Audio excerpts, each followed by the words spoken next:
And consumer advocates are debating what to make of a major change in the world of cable TV.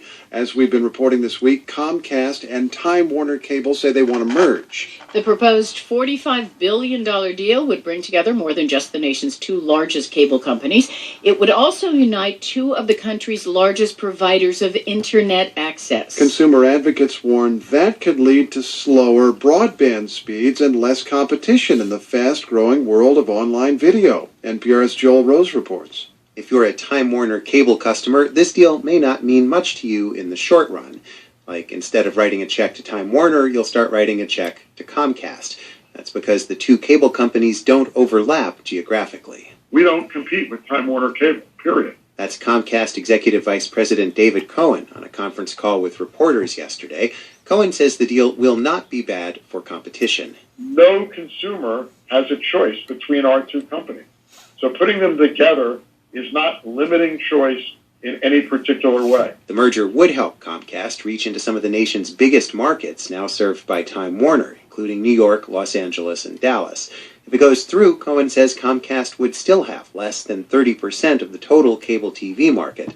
But critics say that is the wrong way to think about the deal. These guys aren't really selling cable. They're selling infrastructure to Americans. Susan Crawford is a visiting professor at Harvard University. She says, sure, Comcast has competition for video programming from the likes of DirecTV and others, but she says that's not Comcast's main interest here. Comcast is in the business of competing with the Internet at this point. They want to make sure that you don't get Internet access other than through them, and that their own partners get preference over their giant digital pipes.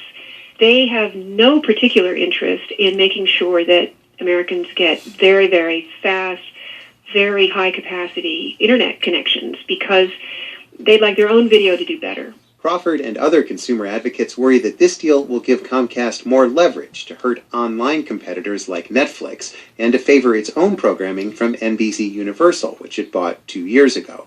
John Bergmeyer is a staff attorney at the nonprofit consumer advocacy group Public Knowledge. A company that has so much leverage and so much market power, if it wants to do mischief, it can do it. In other words, Bergmeyer and others worry that Comcast will manipulate content flowing through its pipes to its advantage.